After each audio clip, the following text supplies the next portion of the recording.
नमस्कार मित्रों। राजस्थान लोक सेवा आयोग अजमेर द्वारा आयोजित की गई सेकंड ग्रेड हिंदी की परीक्षा संपन्न हो चुकी है। आप सब लोग पेपर दे चुके हैं।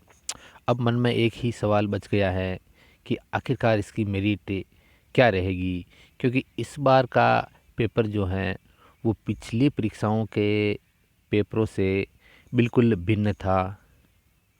तो प्रथम पेपर जो हैं उसका स्तर जो है हालांकि सामान्य था और कुछ प्रश्न ऐसे भी थे जो कंफ्यूज कर रहे थे। तो एक अच्छी तैयारी करने वाला जो अभ्यर्थी हैं उन्होंने लगभग 80 से 85 क्वेश्चन अटेंड किए होंगे, जिनमें से 10-12 क्वेश्चन उसके गलत हो सकते हैं। यानी कि 65 क्वेश्चन जो है उसके आसपास का स्कोर जो है वो बच जाता है। दूसरा पेपर की बात करें हम, तो इस बार पेपर पिछली परीक्षाओं से बिल्कुल भिन्न था।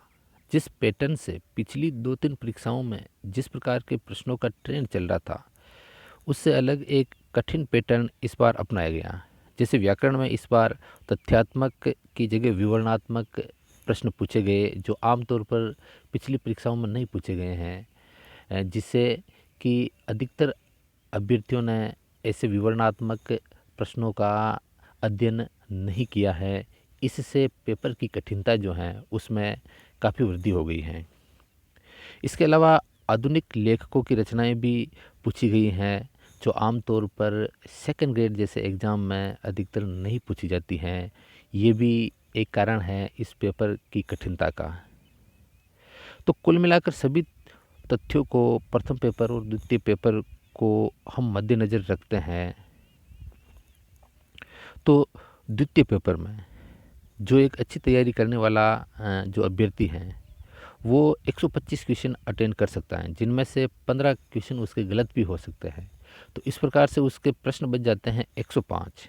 तो प्रथम और द्वितीय दोनों अ, पेपरों के स्कोर को यदि हम मद्देनज़र रखें, तो प्रारंभिक अनुमान कुछ इस प्रकार से लगता है कि जनरल कैटेगरी में 65 प्लस 105 प्रश्न यानी कि 170 टोटल होते हैं, जिनका स्कोर होता है 340 नंबर।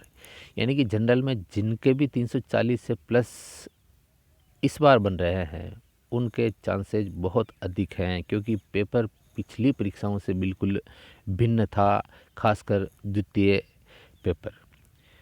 ओबीसी में आप 2-3 क्वेश्चन कम कर लेते हैं, तो जैसे 335-36। ईडब्ल्यूएस में और कम हो जाते हैं तो 330। एमबीसी में 315 प्लस।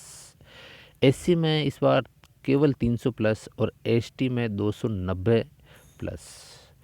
मित्रों, ये केवल प्रारंभिक अनुमान है।